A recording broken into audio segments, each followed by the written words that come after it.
कुछ नहीं।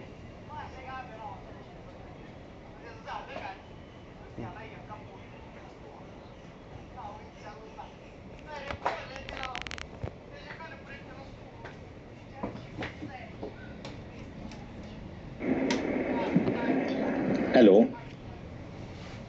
हाँ किशन जी, मेरी आवाज आ रही है आपको? हाँ सर, आवाज़ आ रही है। हेलो। हाँ, आवाज़ आ रही है सर। Okay okay. हाँ, तो नेक्स्ट म्यूचुअल फंड के बाद में नेक्स्ट जो है वो सिक्योरिटीज मार्केट है। सिक्योरिटीज मार्केट में क्या क्या चीजें आती हैं? अपना एक तो शेयर मार्केट आता है जिसको हम बीएससी और एनएससी के नाम से जानते हैं। और दूसरी चीज क्या होती है? अपनी कमोडिटी मार्केट है, जो कि आपने शायद में भी सुना हो, एमसीएक्स के नाम से है। बीएससी और एनईसी जो है वो सुबह अपने 9:15 से स्टार्ट होके 3:30 में ये बंद हो जाती है। वैसे ही अपनी कमोडिटी मार्केट है जिसके अंदर में गोल्ड सिल्वर ये सब चीजें ट्रेडिंग होती है, जिसका दो एक्सचेंज है, एक एमसीएक्स है और एक एनसीडीएक्स है। एमसीएक्स सुबह 10 बजे स्टार्ट होता है और रात को 11:30 बजे तक चलता है। और एनसीडीएक्स जो है ये आपका सुबह 10 बजे स्टार्ट होता है और शाम को 5 बजे बंद हो जाता है। एनसीडीएक्स का मैं बता दूं, इसके अंदर में एग्रो प्रोडक्ट का मतलब है दाल चना बाजरा ज्वार ग्वारगम, ये सब चीजें इसके अंदर में ट्रेडिंग होती हैं।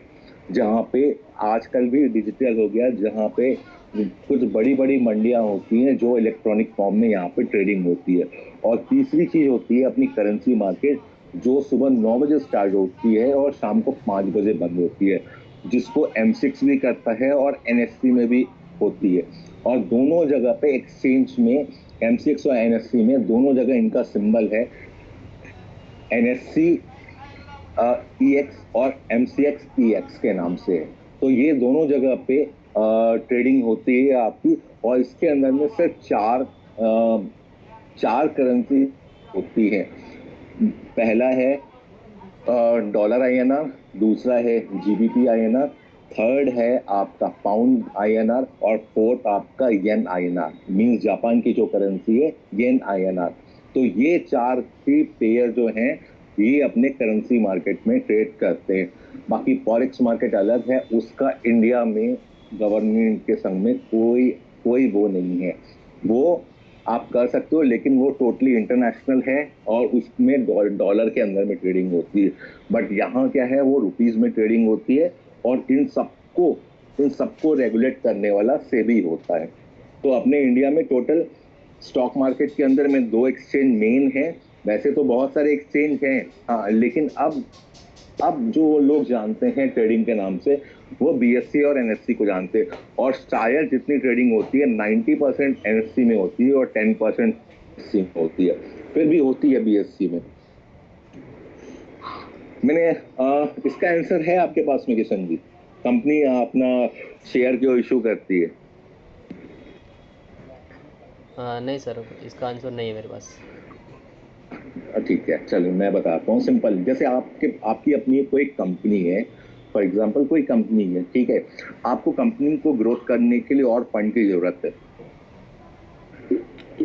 हाँ, लेकिन आप बैंक के पास में जाओगे तो बैंक क्या बोलेगा कि सर आपको हम पैसा तो जरूर देंगे लेकिन ये टेन्योर होना चाहिए और इतना इंटरेस्ट रहेगा, इतने टाइम में आप प्रॉफिट करके। तो जो आप प्रॉफिट कर रहे हो वो प्रॉफिट भी आपको कहीं ना कहीं आपके इंटरेस्ट में जाएगा और उसके बाद टाइम टू टाइम आपको पैसा देना भी होगा बैंक को। तो फिर कंपनियां क्या करती हैं, जैसे प्राइवेट कंपनी होती है, बहुत सारी कंपनी होती है, ये कंपनी पब्लिक कंपनियां हो जाती है, पब्लिक कंपनी हो जाती है। तो फिर ये कंपनियां जो आपके एक्सचेंज और सेबी की रिक्वायरमेंट्स होती है उन रिक्वायरमेंट्स को पूरा करके अपने कंपनी को शेयर में लिस्ट कर देती है, शेयर में डाल देती है और उससे वो आईपीओ लॉन्च करती है। फॉर एग्जांपल कि अगर मेरी कंपनी की वैल्यू मान लो कहते हैं, एक एग्जांपल 200,000 रुपए है, तो 1,000 रुपए के लिए मैं 1,000 शेयर बना देती हूँ, यानी मेरी एक कंपनी का वैल्यू का 1 रुपीज यानी एक शेयर हो गया, मतलब है मेरा कंपनी का 1,000वां वैल्यू मेरा एक शेयर हो गया।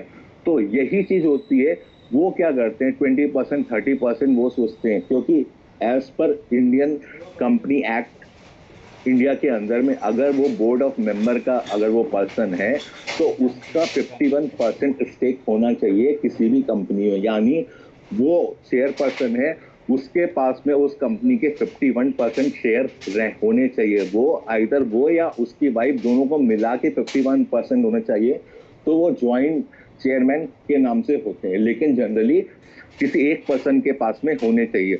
और बाकी जो बोर्ड ऑफ मेंबर्स हैं वो कंपनी के प्रमोटर्स हैं, यानी वो उन्होंने कंपनी में पैसा लगाया हुआ है, सब कुछ लगाया है, तो कि 3%, 4%, 5%। और नॉर्मल जो जब कंपनी आईपीओ लॉन्च करती है और उसके बाद लिस्ट हो जाती है, और जब हम क्या कहते हैं उसको खरीदने जाते हैं, तो हम तो रिटेल बहुत खरीदते हैं। बल्क में भी खरीदा तो क्या होगा, 5,000, 10,000, 1 लाख शेयर खरीदेंगे, लेकिन ये क्वांटिटी इतनी ज्यादा होती है, इतनी ज्यादा होती है, जो कि बिलियंस और मिलियंस के अंदर में होती है। तो हम कंपनी के ओनर नहीं बन सकते, हम क्या होते हैं, केवल शेयर होल्डर होते हैं। तो कंपनी के अंदर में क्यों शेयर इशू करती है, वो इसके लिए ही कि जब वो आईपीओ लॉन्च करती है तो कंपनी को फ्रेश पैसा बाजार से मिलता है शेयर होल्डर से, क्योंकि शेयर होल्डर जब शेयर खरीदेंगे तो उसके बदले में पैसा देंगे, और कंपनी फिर वो पैसों का क्या करेगी, वो अपने बिजनेस में लगाएगी और धीरे धीरे अपने बिजनेस को ग्रो करेगी। और कहीं ना कहीं जैसे वो कंपनी ग्रो करेगी तो जो शेयर होल्डर हैं उनका भी वो शेयर ग्रो करेगा। तो यही चीज हो जाती है, जब आप कोई शेयर खरीदते हो, कुछ खरीदते हो, प्राइस क्यों ऊपर जाता है, क्यों नीचे जाता है, यही रीजन होता है। यानी अचानक से डिमांड अगर किसी चीज की बढ़ने लगी तो जरूरत से ज्यादा वो महंगा होने लगेगा, वो ऑटोमेटिक महंगा होने लगेगा, उसका प्राइस बढ़ने लगेगा। और जब सिर्फ और सिर्फ सप्लाई ज्यादा हो जाएगी और डिमांड कम हो जाएगी तो ऑटोमेटिकली प्राइस कम होने लगेगा। एक मिनट।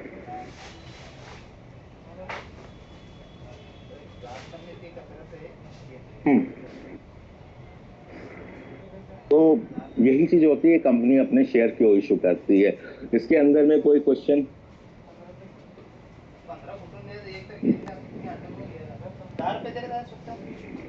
हेलो, इसमें कोई क्वेश्चन? अगर नहीं तो फिर मैं आगे बढ़ूं। हाँ सर, अब आगे बढ़ो, इसमें कोई क्वेश्चन नहीं है। ठीक है। देखो, इशू कितने टाइप के होते हैं। जनरली जो मेन होता है, सबसे मेन होता है, इशू का मतलब है यहाँ कोई वैसा वाला इशू नहीं। इशू का मतलब है कि हम कोई चीज को लॉन्च कर रहे हैं, उसको भी हम इशू बोलते हैं। तो जब हम कोई चीज लॉन्च करते हैं तो मेनली इंपॉर्टेंट करता है आईपीओ, जिसको इनिशियल पब्लिक ऑफरिंग बोलते हैं। तो जो अपने स्टॉक मार्केट के अंदर में कोई भी स्टॉक लिस्ट होने से पहले उसको आईपीओ में आना पड़ता है, जिसको हम नॉर्मल पीपल सब्सक्राइब करते हैं। और इसकी वैल्यू कभी भी 15,000 से ज्यादा नहीं होती। पहले बड़ी होती थी, लेकिन अब ये वैल्यू 15,000 से ज्यादा नहीं होती। यानी अगर इनको अपने शेयर का प्राइस 1,000 रुपए रखना है तो वहां उनका लॉट 15 का ही होगा, और अगर 500 का रखना है तो उनका लॉट 30 का होगा। मींस उनकी वैल्यू 15,000 होनी चाहिए। और एक इंडिविजुअल पर्सन 2 लाख रुपए तक का सब्सक्राइब कर सकता है। मींस 15,000 इंटू 2 लाख, जो भी डिवाइड करो आप, जितने भी आए उतने लॉट आप सब्सक्राइब कर सकते हो। बट एक आदमी 2 लाख से ज्यादा का सब्सक्राइब नहीं कर सकता। तो आईपीओ क्या होता है, जनरली कंपनी जो सेबी के और एनएससी के या एक्सचेंज के जो भी टर्म्स होते हैं उसको पूरा क्लियर करते हैं और उसके बाद उसको लॉन्च कर देते हैं। तो इसके लिए हेल्प ली जाती है अज़बा की, जो कि बहुत सारे बैंक और बहुत सारे ब्रोकर प्रोवाइड करते हैं तो अपने कस्टमर के लिए। तो हम अज़बा के थ्रू हम आईपीओ को सब्सक्राइब कर सकते हैं। और अज़बा में ये चीज होती है कि जब तक हमको वो स्टॉक नहीं मिलता तब तक सिर्फ और सिर्फ मेरा पैसा ब्लॉक रहता है। पैसा कटता नहीं है, सिर्फ ब्लॉक रहता है। और जैसे ही अगर मुझे शेयर मिल गया तो वो पैसा मेरा वहां डेबिट हो जाएगा। और सीधे सीधे अगर आप अपने डीमेट में चेक करोगे तो वो आप देखोगे कि जिस आईपीओ के लिए आपने सब्सक्राइब किया, जिस शेयर के लिए सब्सक्राइब किया है, वो आपके डीमेट में आ जाएगा। और फिर जब इसकी लिस्टिंग होगी तो आप उसके बाद जाके आइदर आप चाहो तो वहां पे सेल कर सकते हो, जिसको हम बोलते हैं लिस्टिंग गेन। अगर आपके सब्सक्राइब किए हुए प्राइस से, फॉर एग्जांपल कि उन्होंने सब्सक्राइब प्राइस 500 रखा है और लॉन्च हुआ 700 में, तो 200 आपको वैसे ही गेन हो गया ना। तो वो गेन, जो गेन है वो गेन को अगर प्रॉफिट में बुक करना चाहे तो आप वहां से बुक कर सकते हैं और आपका पैसा T+1 में क्लियर हो जाएगा और वो आपके अकाउंट में क्रेडिट हो जाएगा। उसके बाद एक होता है फॉलो ऑन पब्लिक ऑफरिंग। ये होता बहुत कम है मार्केट में, जनरली ना के बराबर ही है ये, लेकिन फिर भी हमारा ये है कि हमको जान के जरूरत है। देखो एक कंपनी है, फॉर एग्जांपल रिलायंस है, टाटा है, कोई भी कंपनी है, उनको उनका कहना क्या है कि हम अपनी कंपनी को बढ़ाते हैं, यानी हम अपनी कंपनी में जो पब्लिक स्टेक है अगर 20% का है, हम इसको 25% करते हैं। तो अचानक से वो 5% सीधा वो शेयर नहीं बढ़ा देंगे, वो क्या करेंगे, फर्दर इशू करके अपने आईपीओ को रीलॉन्च करेंगे। आईपीओ का मतलब है कि आप उसमें कंपनी ऑलरेडी लिस्टेड है, लेकिन आप फिर भी उसके अंदर में सब्सक्राइब कर सकते हो और इस तरीके से वो और 5% को मार्केट में ऐड कर सकते हैं, 5% शेयर को ऐड कर सकते हैं। और एक कंपनी है कि उसका 20% शेयर ही मार्केट में अभी ट्रेडेबल है, यानी ट्रेड हो रहा है उसके अंदर में, लेकिन कंपनी चाहती है कि 4% 5% मैं और बढ़ा दूं पब्लिक के लिए, सबके लिए, तो फिर वो फॉलो ऑन पब्लिक ऑफरिंग में जाते हैं। तो ये बस सिंपल है कि ऑलरेडी अगर कंपनी लॉन्च है, ऑलरेडी अगर कंपनी लिस्टेड है, सब कुछ है, तो वो अपने शेयर्स को ज्यादा बढ़ाना चाहते हैं तो वो डायरेक्ट नहीं बढ़ा सकते, उनको आईपीओ, उनको वापस फर्दर इशू में आना पड़ेगा, वहां से वो बढ़ा सकते हैं। तो उसके अंदर में वो प्राइस वही दे सकते हैं जो प्राइस मार्केट में अभी उनका चल रहा है। उसके बाद होता है ऑफर फॉर सेल, OFS। ये बहुत सिंपल है, इसको जनरली ये हमारे जैसे रिटेल क्लाइंट के लिए होता भी नहीं है। ये जनरली जैसे आप देखते होगे, जब आप ट्रेडिंग करते होगे तो बहुत सारी न्यूज चलती रहती है, बल्क डील, बल्क डील। तो इनके प्रमोटर्स जो होते हैं, जैसे कंपनी के अंदर में बहुत सारे प्रमोटर्स भी होते हैं, प्रमोटर का मतलब है, और उनका ग्रुप भी होता है। जब वो कोई लिस्टेड कंपनी को अपने शेयर्स को, उनके पास में कोई 4%, कंपनी के 4% शेयर्स होते हैं, किसी के पास में 5% शेयर्स होते हैं, तो वो भी चाहते हैं कभी कभी हाँ कि मैं कंपनी के वो शेयर्स को सेल करूं। तो जनरली वो नॉर्मल मार्केट के अंदर में वो सेल नहीं कर सकते, अदरवाइज वो कंपनी के शेयर्स अचानक से बहुत ज्यादा करते, इतनी सेलिंग आ गई तो अचानक मार्केट के अंदर में रेड दिखने लगेगा। तो वो क्या करते हैं, वो ऑफर फॉर सेल्स यानी अपनी बल्क डील डालते हैं, उनके लिए एक अलग विंडो क्रिएट होता है, वो अपनी बल्क डील डालते हैं, जिसको कोई दूसरी कंपनी चाहे तो उतने परसेंट शेयर वहां पे बाई करता है। तो ये बल्क डील का विंडो ही अलग होता है, जिसके ऊपर में ये नॉर्मल स्टॉक मार्केट में कोई फर्क नहीं पड़ता, इसके प्राइस में कोई फर्क नहीं पड़ता। जैसे अभी फॉर एग्जांपल कि अगर अगर कोई शेयर है, मैं अगर कोई एक शेयर रिलायंस का ही शेयर पकड़ लूँ, वो 2400 रुपए का भाव है, अचानक से कोई 20 लाख शेयर रिलायंस के सेल करने आ जाएगा तो रिलायंस पटापट गिरने लगेगा, शायद सर्किट भी लग जाए, नीचे आने लगेगा। तो ये चीजें होती हैं। तो इसलिए जब कुछ बड़ा कुछ होने वाला होता है, बल्क रहता है, तो वो बल्क के लिए अलाउ नहीं होता कि वो नॉर्मल विंडो से, उनकी ट्रेडिंग विंडो अलग होती है जहां पे ये बल्क डील होती है।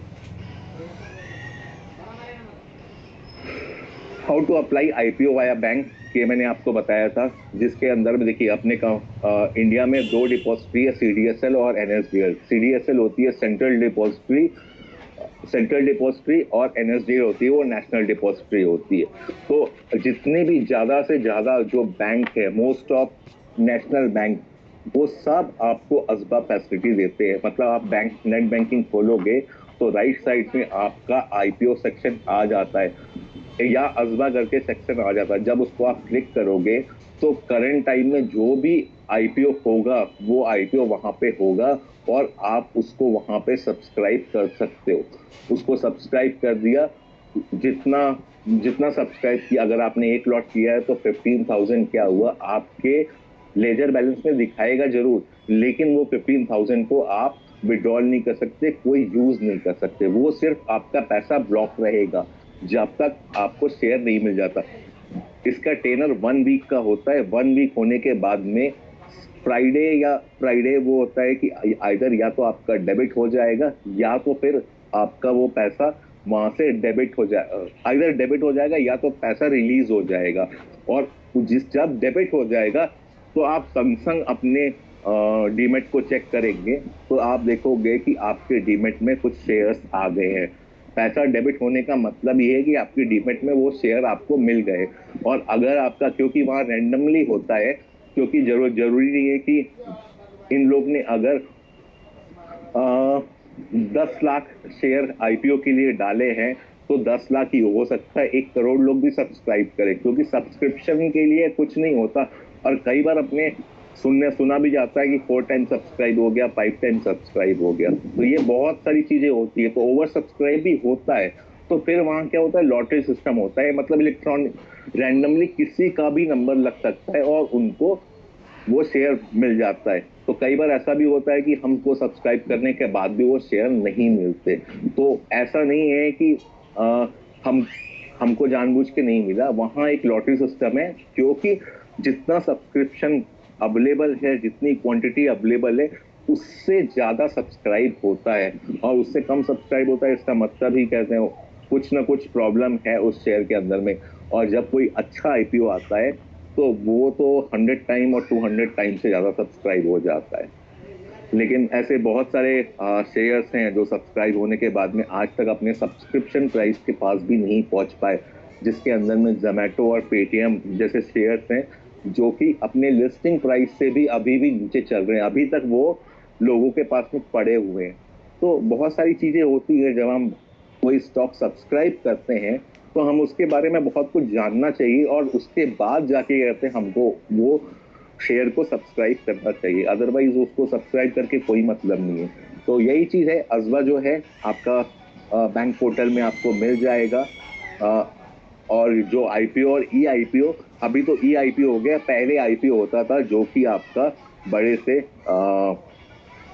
पेपर के ऊपर में होता था। लेकिन होता क्या था, बहुत प्रॉब्लम हो जाती थी, कई बार क्या करते हैं बारिश की वजह से, इन सब चीजों की वजह से वो पेपर खराब हो जाते थे और वो सब्सक्रिप्शन मेरा हट जाता था। तो अब सब इलेक्ट्रॉनिक फॉर्म में आ गया है। अब आप डायरेक्ट बैंक गए, सॉरी अपने बैंक को लॉग इन किया और वहां पे असबा सेक्शन के अंदर में जाके आपने आईपीओ को सेलेक्ट कर लिया, तो फंड जो है वो आपके अकाउंट में ब्लॉक रहेगा।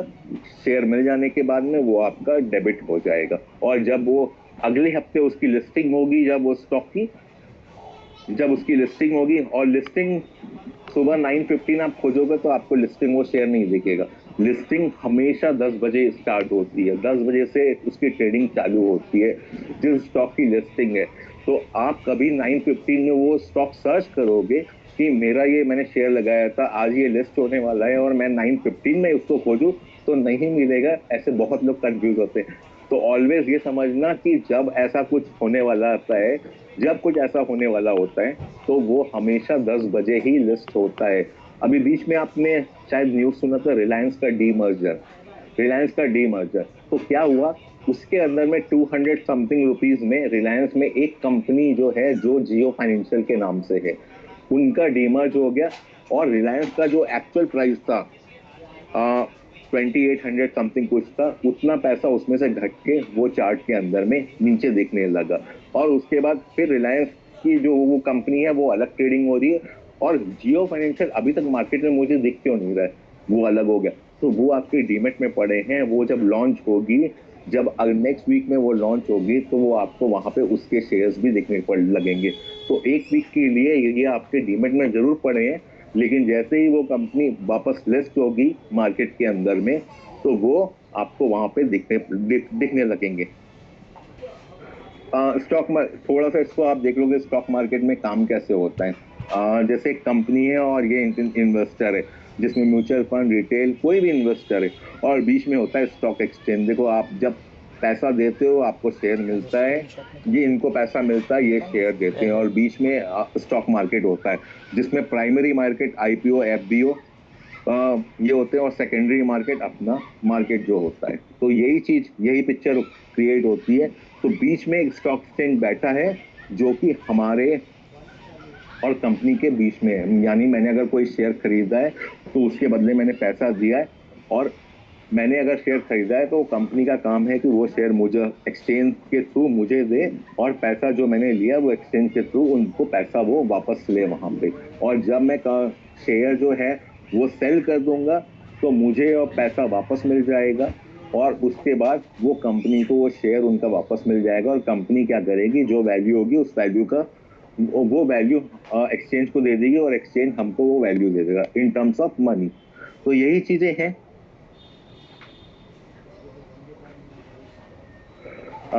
सेबी क्या करता है? देखिए, सेबी जो है the security and exchange board of India, जैसे अपने रुपीस के लिए बैंकों में आरबीआई होता है, ये एक रेगुलेटरी बॉडी होती है। तो उसी तरीके से अपने स्टॉक मार्केट में कुछ गलत ना हो, या कोई ब्रोकर की या कोई रिटेल क्लाइंट की या किसी की भी कोई कंप्लेन है, कुछ है कि हाँ ब्रोकर ने मेरे साथ गलत कर दिया, या क्लाइंट ने इस तरीके से क्या कहते कुछ मिसयूज किया, तो वो सारी कंप्लेन को कहते हैं कोई एक गवर्निंग बॉडी होनी चाहिए जो कि हमारा सेबी देखता है।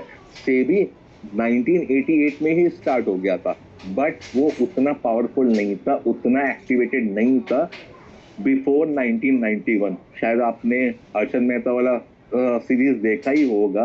तो स्कैम और मैनिपुलेशन पहले बहुत इजी था, क्योंकि बहुत सारी चीजें जो थी वो इलेक्ट्रॉनिक में नहीं थी, वो ज्यादातर रिंग के अंदर में होती थी, तो बहुत मैनिपुलेशन होता था, और सेबी के पास में इतने पावर्स नहीं होते थे।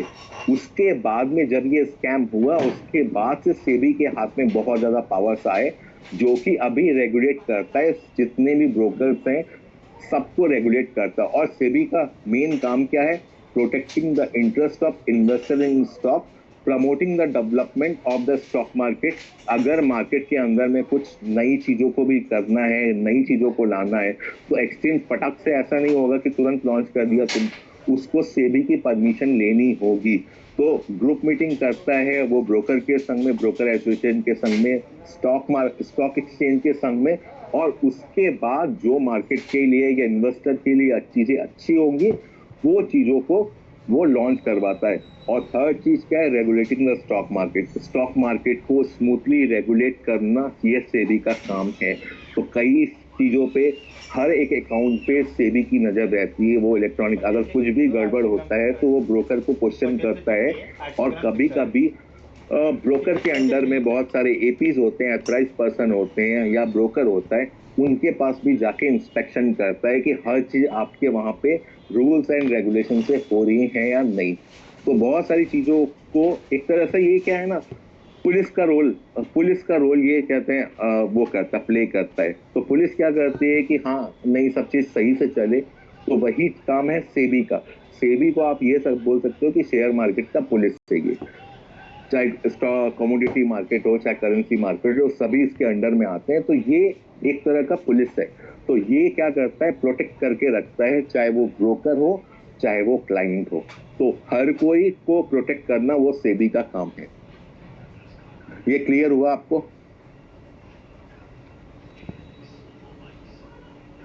हेलो? हाँ, हो गया क्लियर सर। हाँ, क्लियर हुआ ना? हाँ अच्छा, वो मैंने आपको जो भेजा था वो आपको मिल गया था ना? हाँ, वो मिल गया पीडीएफ। हाँ, तो यहाँ पे मैं थोड़ा सा ब्रेक लेता हूँ। हाँ, कल फिर हम कहते हैं इसके आगे आएंगे। आप जैसे सेबी है वैसे ही आपका आरबीआई है। आरबीआई भी बहुत सारी चीजों की पॉलिसी बनाता है, जो कि बैंकों को भी फंड अरेंज करके देता है विथ इंटरेस्ट, और वो बैंक वो पैसे को क्या करते हैं अपने प्रोडक्ट्स में लगाते हैं, डिफरेंट डिफरेंट टाइप के लोन्स प्रोवाइड कराते हैं, और वहां पे बैंक अपनी इनकम करता है, और आरबीआई को वो पैसा वापस करता है। तो वो आरबीआई से मान लो अगर उन्होंने 6% में लिया है और कंज्यूमर जो है उसको 9% में दिया है, तो 3% जो इंटरेस्ट रहता है वो बैंक की कमाई होती है।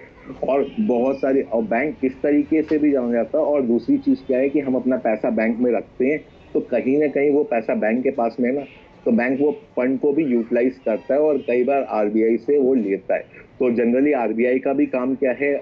Time to time according to market policy बनाना, जिसके अंदर में सीआरआर बहुत सारी चीजें होती है, एसएलआर रेपो रेट बहुत सारी चीजें होती हैं, और देखो मार्केट के अंदर में लिक्विडिटी बढ़ाना या पैसा बढ़वाना वो भी आरबीआई का काम होता है। इसके लिए मॉनेटरी पॉलिसी होती है जो कि हर 45 डेज में आपकी मार्केट के अंदर में आती है।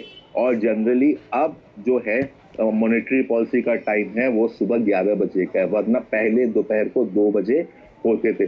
जैसे शशिकांता दास हमारे आरबीआई के गवर्नर हैं, तो आप एक फिजिकल नोट भी रखो तो उस पर लिखा रहता है मैं धारक को जितने का भी नोट है वो 100 रुपए का है, 500 रुपए का है, 10 रुपए का है, मैं धारक को 100 रुपए या 10 रुपए या 500 रुपए देने का वचन अदा करता हूँ। नीचे अपने गवर्नर का सिग्नेचर होता है। तो इट मीन्स कि क्या कहते हैं, ये चीज प्रिंटिंग से लेके और सभी चीज को रेगुलेट करना इन टर्म्स ऑफ मनी वो आरबीआई का काम है। तो इसके लिए बहुत सारी चीजें बनाता है। जैसे रेपो रेट में है कि फॉर एग्जांपल कि अगर वो बैंक को 6% में देता है तो कभी वो हो सकता है कि 6.5 में भी दे, और कभी हो सकता है 7 में दे, और कभी ये हो सकता है कि वो अपने रेपो रेट को कम करे, जो कि बहुत ज्यादा इफेक्ट डालती है।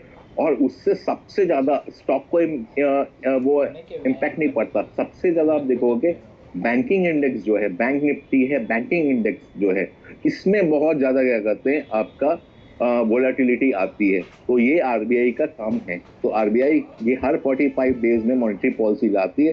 तो जिस दिन मॉनेटरी पॉलिसी हो, बेटर है कि उस दिन हम बैंक निफ्टी के अंदर में ट्रेड ना करें। तो बैंक निफ्टी में ट्रेड उस दिन ना करने से बेटर है कि उस दिन हो सकता है मार्केट के अंदर में बहुत बड़ी एक ऐसी बड़ी बड़ी कैंडल बन के कहते हैं हो, और 5-10 मिनट के अंदर में आपका स्टॉप लॉस ही ट्रिगर करवा दे। तो बहुत सारी चीजें, तो इट्स बेटर कि वो जो धूल उड़ रही है वो धूल से हम दूर रहें। जब वो धूल शांत हो जाए फिर मैं उसके अंदर में काम करना स्टार्ट करूं। तो मॉनेटरी पॉलिसी हर 45 डेज में आती है, जिसको हमारे आरबीआई गवर्नर करते हैं। इसमें है जैसे रेपो रेट है, रिजर्व रेपो रेट है, सीआरआर है और एसएलआर है। तो रेपो रेट यही है कि जो पैसा बोरो करते हैं बैंक आरबीआई से, तो वो जो रेट होता है, जैसे मैंने बताया था कि कभी बैंक कहते आरबीआई से 5% में लेते हैं, और जब वो रेपो रेट हाइक करता है तो 0.5, 0.25 इस तरीके से वो हाइक करता है। तो इसका इम्पैक्ट पड़ता है जब हम कहीं होम लोन लेते हैं या कोई लोन लेते हैं, मॉर्गेज लोन लेते हैं, तो जो उसकी ईएमआईज होती है वो ईएमआईज अचानक से बढ़ जाती है। तो वहां पे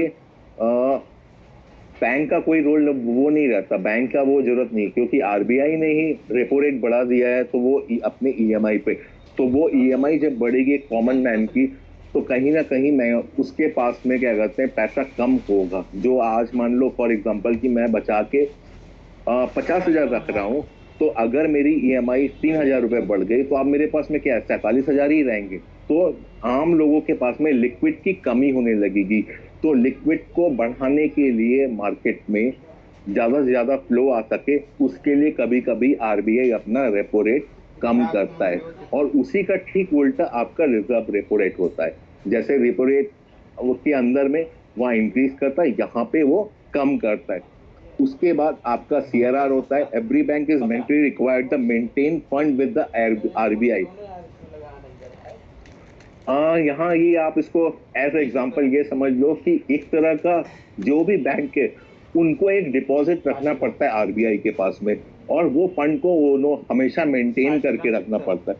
अगर उसको वो बढ़ाता है, अगर आरबीआई उसको बढ़ाता है वो फंड को, तो बैंकों को देना पड़ेगा। अगर उस सीआरआर को वो कम करता है तो आरबीआई क्या करता है, वो और पैसा बैंक को रिलीज कर देता है। तो बहुत सारी चीजें ये भी हैं, लेकिन ये अपने स्टॉक मार्केट पे इतना असर नहीं डालती।